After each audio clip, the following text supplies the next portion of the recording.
Hello friends, तर परत एकदा स्वागत आहे तुमचं आपल्या शिव लर्निंग क्लासेस या यूट्यूब चॅनलमध्ये. आज आपण अर्थनियोजन यातील एक गुणांचे प्रश्न पाहणार आहोत. मागच्या व्हिडिओमध्ये पण आपण अर्थनियोजनवरच एक गुणांचे प्रश्न पाहिले होते.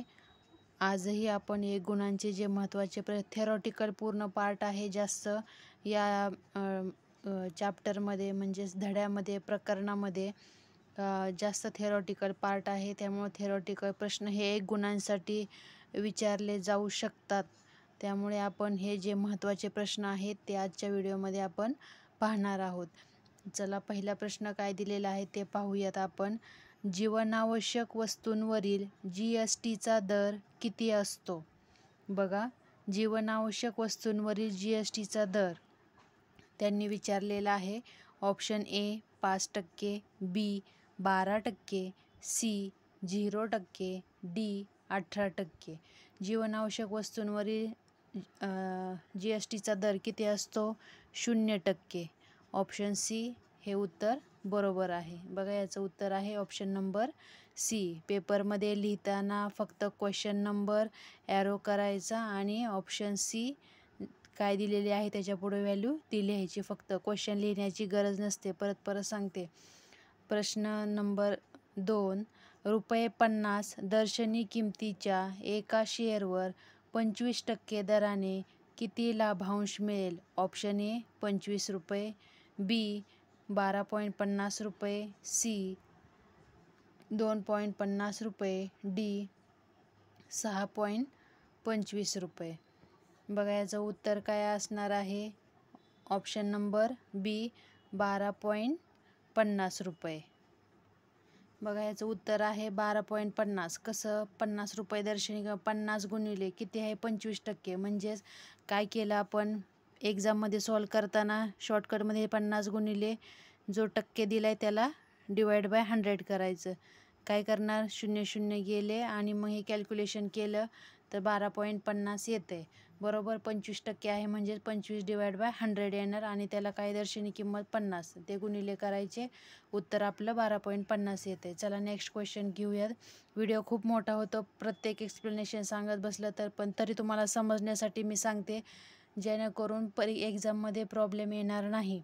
बघा, प्रश्न 3 आहे. जेव्हा एक नोंदणीकृत व्यापारी आपले उत्पादन दुसऱ्या नोंदणीकृत व्यापाऱ्यास विकतो तेव्हा त्या साखळीतील अंतिम कडीतील व्यवहारास काय म्हणतात? थेरॉटिकल प्रश्न आहे. B2B म्हणजेच business to business, B B2B, C BC, D B2C business to customer. Business customer आणि B2B म्हणजे बिझनेस टू बिझनेस. मग याचं उत्तर काय आहे? नोंदणीकृत व्यापारी दुसऱ्या नोंदणीकृत व्यापाऱ्यास विकतो ते काय असतो? बिझनेस टू बिझनेस त्याला म्हणतात. Question number 4. दलालीवरील GSTचा दर किती आहे? Option number A 5%, B 12%, C 18%, D 28%. त्याचा दर किती असतो? दलालीवरील GSTचा दर 12% आणि जीवनावश्यक वस्तूंवरील GSTचा दर 0%. या दोन्हीपैकी एक प्रश्न नक्की एक्झाममध्ये विचारला जातोच दरवर्षी. लक्ष द्या नीट. Question number 5. शेअर विकल्यावर मिळणारी रक्कम काढताना दलाली व GST यांचा किंवा यांची डॅश डॅश विचारलेला आहे. ऑप्शन ए बेरीज करावी लागते, बी वजाबाकी करावी लागते, सी गुणाकार करावा लागतो, डी भागाकार करावा लागतो. काय करावं लागतं? शेअर विकल्यावर मिळणारी रक्कम काढताना दलाली व GST यांचं काय करावे लागते? बेरीज. बरोबर. ऑप्शन नंबर ए बरोबर आहे. ऑप्शन नंबर ए. बघा, क्वेश्चन नंबर 6. जर ₹600 दर्शनी किंमत असलेल्या 3 शेअरवर ₹24 लाभांश मिळाला असेल तर लाभांशाचा दर किती? लाभांशाचा दर विचारलेला आहे. बघा, ₹100 दर्शनी किंमत आणि किती आहे शेअर? 3 शेअरवर ₹24 लाभांश मिळाला आहे, तर त्यांना त्याचा दर काढायचा आहे. Option A 6%, B 8%, C 12%, D 24%. तर त्याचं उत्तर काय येणार आहे? 8%. ऑप्शन नंबर बी बरोबर आहे. बघा क्वेश्चन नंबर 7. दर्शनी किंमत ₹100 आणि बाजारभाव ₹75 असलेले 5 शेअर विकल्यावर किती रक्कम मिळेल? किती रक्कम मिळेल हे विचारलेलं आहे. बघा ऑप्शन काय दिलेलं आहे. 375, बी 500 रुपये, सी 125 रुपये, डी 875 रुपये.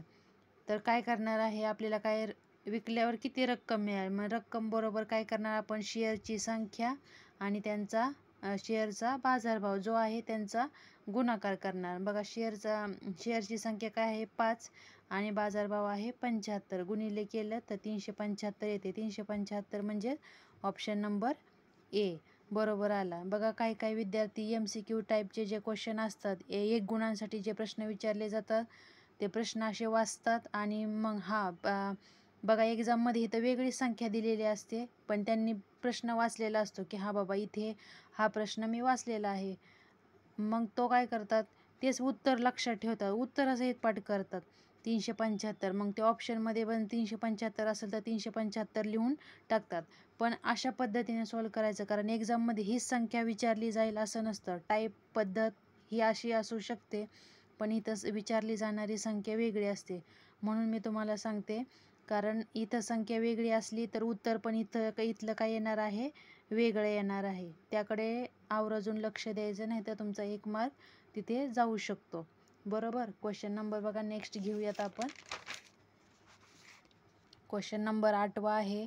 जर एका म्युच्युअल फंड योजनेतील एकूण गुंतवणूक मूल्य ₹20 कोटी असेल आणि कंपनीने 4 कोटी युनिट्स केली असतील, तर एका युनिटचे नक्त मालमत्ता मूल्य किती? आता नक्त मालमत्ता मूल्य त्याचा फॉर्म्युला काय आहे, एकूण गुंतवणूक मूल्य आणि युनिटची संख्या डिवाइड बाय युनिटची संख्या. मग आता एकूण गुंतवणूक मूल्य काय आहे 20 कोटी आणि काय आहे त्यांची युनिटची संख्या 4. बरोबर. 20/4 केलं तर काय उत्तर येते 5 येते. म्हणजेच ह्याचा ऑप्शन नंबर डी बरोबर आहे. बघा नुसता मी मगाशी सांगितल्याप्रमाणे नुसता प्रश्न वाचायचा नाही. काही महाभाग खरंच असे करतात, प्रश्न वाचलेला असतो, मी हा प्रश्न वाचलाय मी आणि त्या प्रश्नामध्ये उत्तर नंबर ऑप्शन नंबर डी म्हणजे 5 हे उत्तर मी वाचलेलं होतं. पण ॲक्च्युअल प्रश्न जरी असाच असला तरी इथली संख्या वेगळी असते, त्यामुळे उत्तर वेगळं येतं. अशा पद्धतीने फॉर्म्युला पाठ करायचा आणि ती जी व्हॅल्यू दिली ती व्हॅल्यू फॉर्म्युल्यात पुट करायची आणि येणारं उत्तर जे ऑप्शनमध्ये असेल मग तो ऑप्शन तिथला करेक्ट असेल. अशा पद्धतीने 1 गुणांचे प्रश्न सॉल्व करताना काळजीपूर्वक लक्ष द्यायचं आहे. चला आजचा व्हिडिओ आपण इथे स्टॉप करूयात. नेक्स्ट व्हिडिओमध्ये आणखी 1 गुणांचे महत्त्वाचे प्रश्न आपण पाहूयात. तोपर्यंत बाय बाय. थँक्यू.